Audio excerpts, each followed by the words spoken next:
My dad said I was just interning after I built his whole business from scratch, payroll, branding, clients, then sold it without me. So I started my own company right across the street and named it to mock everything he built. I was standing in the back of the conference room in downtown Cleveland, watching my dad smile like he'd built the entire empire on his own two hands. Reporters clapped.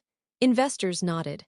A giant screen behind him flashed the headline: Local entrepreneur sells fast-growing consulting firm in multi-million-dollar deal. His firm, his sale, his name, and not one word about me. I felt my stomach twist when he said, "It's been a solo grind, but I pushed through." Solo. He actually said solo. I looked around the room. Every system the new owners praised, I built them. The payroll platform that had saved him over 80K in the first year, I coded it. The branding they all loved, the new logo, the tagline he pretended he came up with in the shower. Mine. The clients they bragged about acquiring, I was the one who pitched, followed up, and begged for meetings. I'd worked 70-hour weeks for him, for free, because he said it was experience. Because he kept calling it an internship, even after 3 years of running literally everything behind the scenes. And now he was selling the company and cutting me out of the deal entirely. I should have walked out. Instead, I walked up to him after the announcement. He clapped a hand on my shoulder, the way dads do in movies when they're proud. Except he said, "I hope this inspires you. Maybe one day you'll build something of your own." Something inside me snapped so cleanly it felt almost calm. I looked him dead in the eyes and said, "Yeah, maybe I will." Then I left the building. But I didn't go home. I didn't go for a drive. I walked straight across the street to the empty storefront I'd noticed for months, the one for lease right across from his company's entrance. I stood there for a long time, staring through the dusty glass, imagining something he'd never see coming. By the time I walked away, I had already decided. I was done being his unpaid, unacknowledged backbone. I was going to build my own company, right across the street, and I already knew exactly what I'd name it. A name that would make him furious. A name that would expose the truth he'd buried. What I didn't know then, what I couldn't have known, was that this wasn't just about the sale. There was another betrayal hiding underneath it. One he'd spent years covering up. And once I found it, everything changed. I grew up thinking my dad was some kind of business genius in Cleveland Heights. Everyone talked about him like he was this self-made success story. He loved that. He fed off it. But behind closed doors, our house was basically a pressure cooker where nothing I did was ever enough. When I graduated college, he told everyone at Thanksgiving that I didn't have the drive to make it in the real world yet. Then he pulled me aside later and said the same thing in a quieter, meaner way. I should have walked away then, but I was stupid. I still wanted him to see me as capable. I still wanted to be proud of myself through his eyes. So when he said he needed a little help getting his new consulting business off the ground, I agreed. I thought it would be temporary. A month or two, something to build out my resume.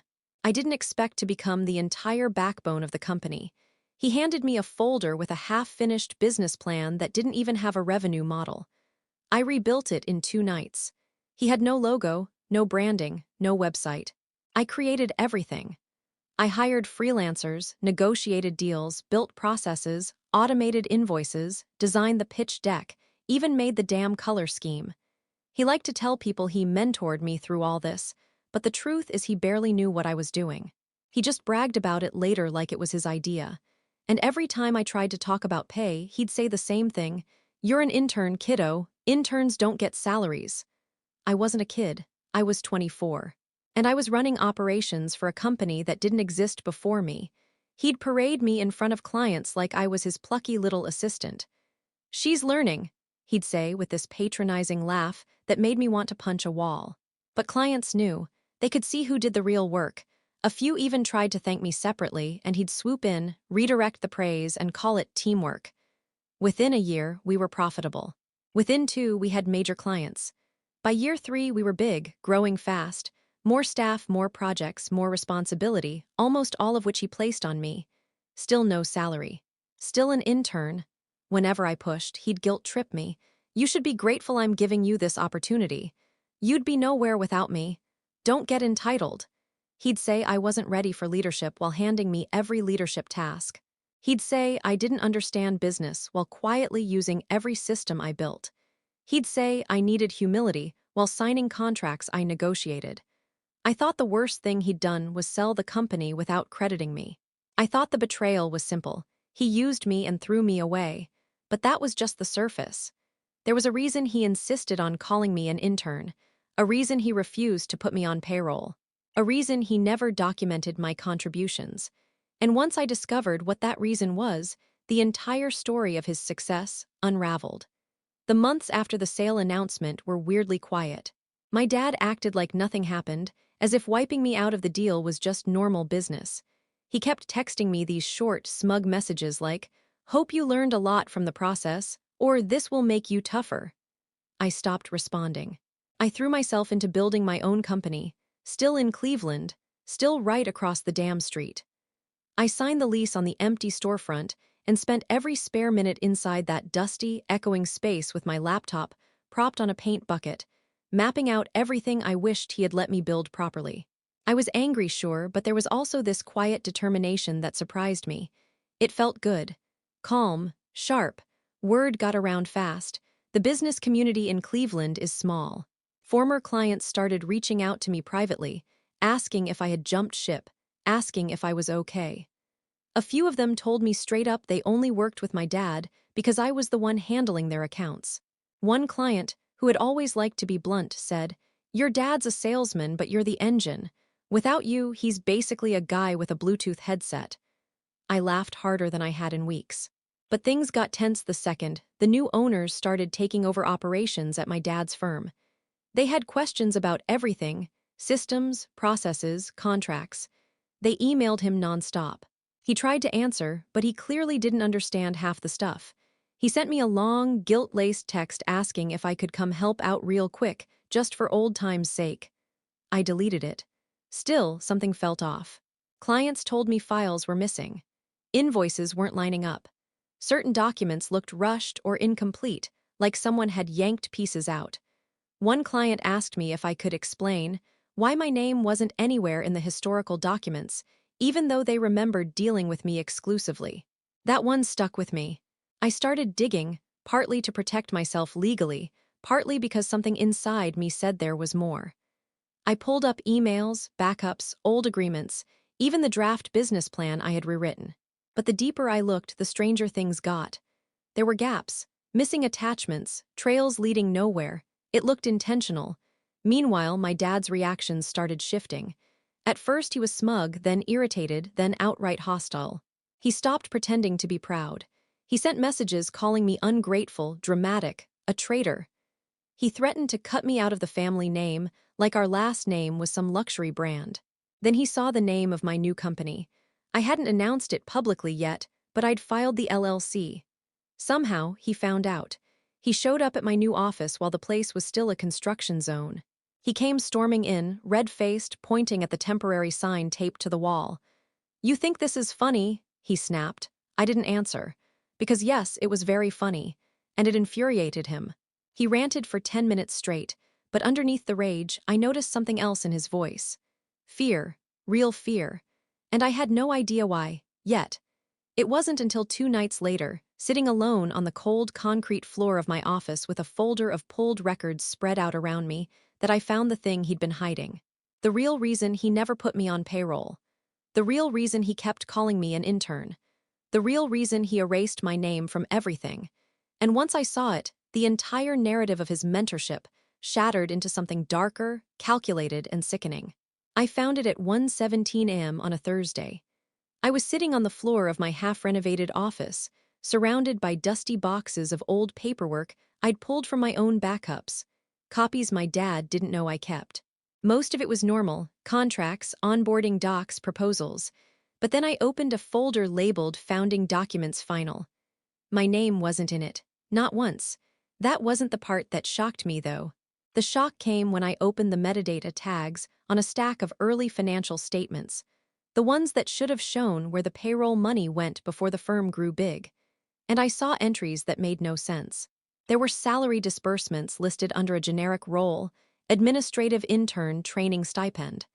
Stipend, $42,000 per year, for 3 years, Except I never received a dime, and the recipient wasn't me. It was his son, not me, his other kid. The one he'd had during an affair 25 years ago. The one my mom left him over. The one I'd only ever heard about in whispers. The mistake baby, as he once drunkenly called him. I stared at the documents, thinking maybe I was reading something wrong. Maybe it was some old clerical mess-up. Maybe it wasn't what it looked like. But the more I dug, the worse it got. He had been funneling money out of the business the entire time, money earned from my work, and paying it to a son he refused to publicly acknowledge. A son who didn't work there. A son who lived 2 states away. A son he apparently supported in secret while telling the rest of us he couldn't afford things. He hadn't just erased my name. He'd replaced it. Every task I completed, every hour I worked, every system I built, he logged it under this ghost intern identity to justify the payments. It wasn't an oversight. It wasn't forgetfulness. It was deliberate. The real reason he never put me on payroll wasn't because he didn't value me. It was because he already had someone on payroll, someone who wasn't even in the building. I sat there shaking, staring at the documents like they were going to change if I blinked hard enough. My dad hadn't just used me. He hadn't just cut me out of the sale. He had been committing fraud and using my labor to cover it. My stomach dropped when I realized something even worse. The sale he just finalized.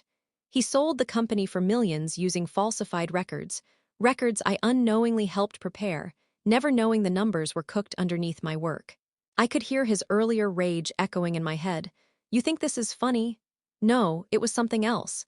He wasn't just angry about the name of my new company. He was terrified I would find this, and he had every reason to be scared. Because once I processed what he'd done, using my unpaid work to quietly bankroll his hidden son for 3 years, then selling the company with doctored paperwork, I realized something. He wasn't just unethical. He wasn't just manipulative. He was vulnerable, legally, publicly, professionally, and suddenly the fear I saw in his eyes made perfect sense. He thought I was going to blow up his entire life. He had no idea how far I was willing to go. For 2 days straight, I walked around Cleveland like a ghost. I wasn't crying. I wasn't yelling. I wasn't even angry in the loud, messy way I used to get when my dad dismissed me growing up. This was different, cleaner, colder. Like someone had sanded my emotions down to a sharp edge. I kept replaying the numbers, the fake titles, the hidden son, the staggered payments that I unknowingly built the foundation for. Every time the pieces clicked together, the same thought landed. He used me as the front-end labor while he funneled the money out the back. And then he sold the entire lie for millions. But I didn't rush into revenge. I wanted it to be smart, deliberate, surgical, so I started planning. First, I documented everything. I made copies of the copies, backups of the backups, screenshots, timelines, notes, metadata trails, file histories. I labeled everything in plain, simple language, no drama, just facts. The kind of packet lawyers drool over. Then I made a list of the company's biggest clients, the ones I personally brought in. I didn't poach them outright. That's sloppy. Instead, I sent polite, just letting you know I'm launching my own firm soon announcements. I kept it calm, restrained, no accusations, no bitterness, just information. Most of them wrote back within hours with some version of, "Let us know when you're up and running. We'd love to work with you again." Then I reached out to the new owners, not as a whistleblower, not yet, but as a courtesy contact. I told them I had historical documentation they might find useful as they transitioned. I didn't mention the fraud. I didn't mention the ghost intern. I wanted them curious. I wanted them asking questions. Because once they started asking, they wouldn't stop. After that, I turned my attention to my own company. I finalized the branding, the website, the launch materials. And the name, God, the name, True Intern Solutions, a direct hit. A mirror held right up to his biggest lie. Every time he saw the sign across the street, he'd have to remember how he dismissed me. When the sign went up, construction workers laughing as they peeled off the protective film, my phone buzzed nonstop. My dad called, then texted, then called again, then showed up in person, pounding on my locked glass door like a man losing his grip. I watched him through the blinds. He looked desperate, sweaty, cornered, good. But revenge isn't just about humiliation. Not for me, not anymore. It was about the truth, the whole truth. The dirty, rotting, hidden truth he'd built his success on, and I knew exactly how to deliver it. The new owners, huge on compliance, obsessed with clean paper trails, had already emailed me back asking for more details. They requested a meeting. They CC'd a legal rep perfect, but before I did anything official, I wanted one more piece of information. One last puzzle piece that kept nagging at me. Why had he paid his secret son all that money? Why funnel it through fake intern payroll instead of just sending cash? Why risk everything? I dug deeper, harder, and the answer didn't come from my dad. It came from the last person I expected, the other son. He sent me a message. Out of nowhere, simple, short. I think you need to know why he did all this. And when he told me, it changed the entire story. I didn't even know the guy had my number. When his name popped up, Evan, I froze.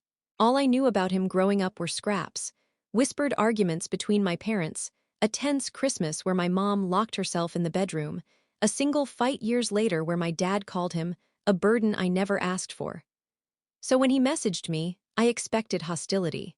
Blame, maybe denial. But the tone was nothing like that. It was tired. We met at a small diner in Lakewood where no one would recognize either of us. I got there early. He showed up late.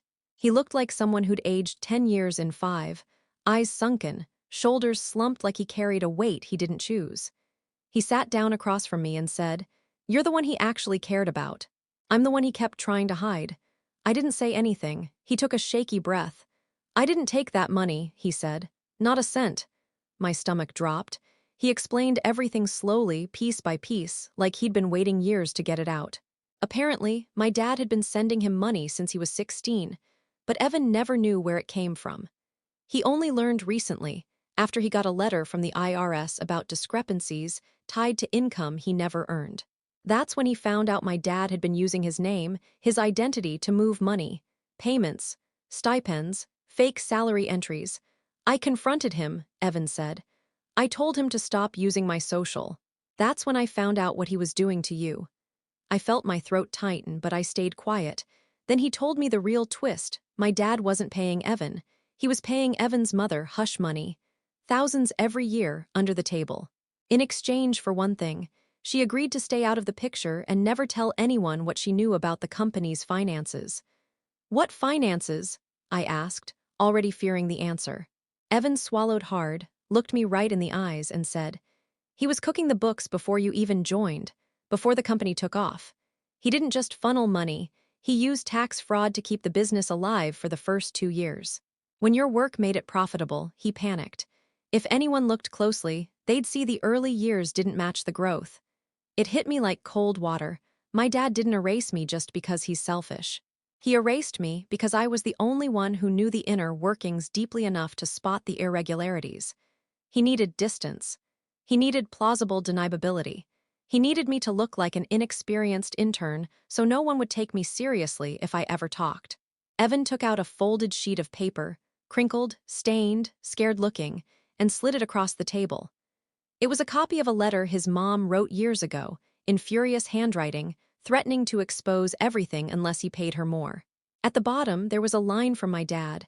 "I already have a plan to make sure no one ties her involvement to the business. The kid won't suspect a thing."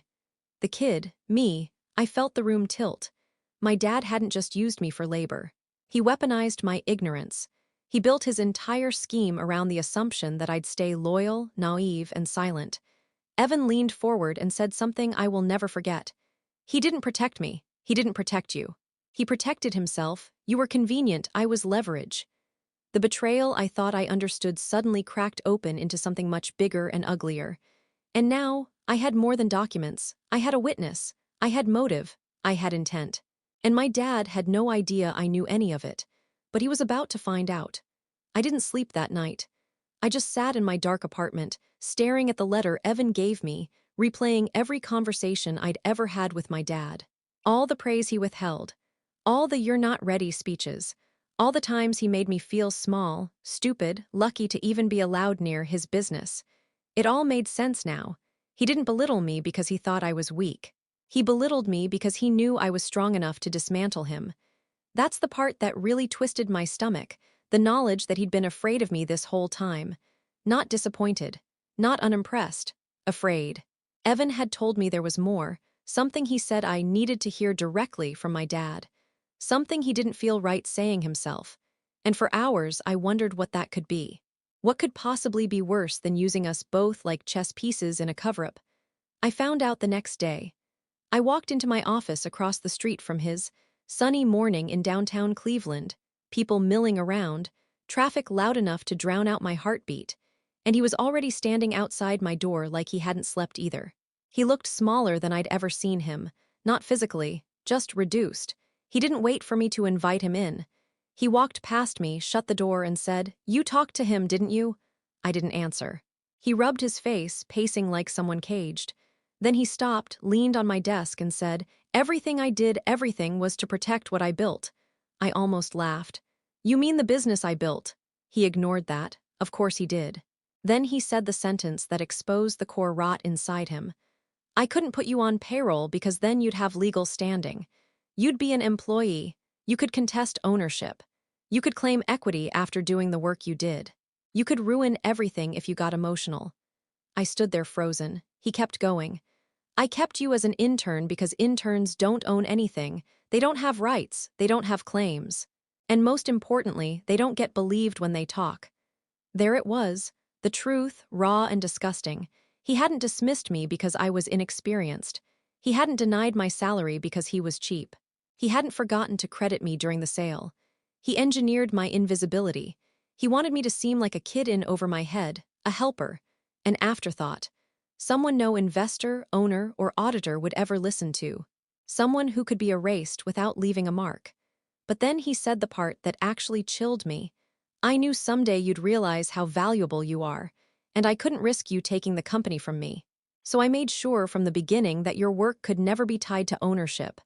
He paused, like he expected me to understand. Forgive him. Admire the strategy. I didn't speak. He sighed, frustrated with my silence, and added, "You were a threat before you even knew it. I had to control the narrative." That was the moment I realized my father never wanted a daughter with a strong mind. He wanted a tool, loyal, blind, convenient. And when I outgrew that role, his solution wasn't to adapt. It was to erase me. Every lie, every insult, every dismissal, it wasn't accidental. It was a long-term containment plan. A strategy to keep me small so he could stay big. The cruelty wasn't emotional. It wasn't personal. It was calculated. And standing there in my office, with my sign across the street mocking his legacy, I felt something inside me harden. He'd spent years making sure I had no voice. Now I finally understood why he feared mine. And it was time to use it. I didn't yell. I didn't threaten. I didn't even raise my voice. I just said, "You need to leave now." He stared at me like he couldn't process the fact that I wasn't breaking down, that I wasn't begging for answers, that I wasn't playing the role he'd written for me my entire life. But I didn't owe him another word. He stormed out of my office, slamming the door so hard dust drifted from the ceiling. And the second he crossed the street back to his building, I sat down at my desk, opened my laptop, and sent a single email to the new owners with the subject line, "Documents you requested, urgent compliance review." Inside, I included everything: the payroll funneling, the ghost intern setup, the hush money transfers, the fake records used in the sale, the discrepancies Evan confirmed, the metadata proving intentional falsification. I didn't embellish. I didn't editorialize, just facts. Clean, sharp. Within an hour, they emailed back asking for a meeting with their legal team. Within 2 hours, they escalated it to their corporate auditors. By the end of the week, the fallout hit. The owners froze all remaining payments to my dad from the sale. They suspended him from transition consulting. They launched a full forensic audit of the company's first 5 years. And then, beautifully, inevitably, they reported their findings to the state. I didn't have to leak anything to the press. I didn't have to drag him through social media mud. The legal filings did that all on their own. But the part that hit him hardest wasn't the investigation. It wasn't the money. It wasn't the calls from lawyers. It was what happened right across the street. My company, True Intern Solutions, launched quietly but confidently. A clean brand, transparent pricing, no shady bookkeeping, no inherited rot. Clients left his firm in waves, not because I begged them, not because I offered discounts, but because they trusted me, because they always knew who did the real work. My dad watched all of it from his office window, my sign glowing across the street, the one name he never expected to see above a doorway. The day the audit findings became public record, he finally walked into my office again. He looked wrecked, pale, older, sweat beading above his lip. For the first time in my life, he didn't look powerful. He said, "You ruined me." I said, "No, you did that. I just stopped covering for you." He didn't say another word. He left, shoulders heavy, crossing the street without looking back. As for me, 2 months later, my company was fully booked. I hired staff. I built the culture I always wished I had. I made sure every person who worked for me got credited, paid, and respected. Sometimes I look out my window at the office he used to own. It's dark now, empty, a for lease sign in the window. Funny how things line up.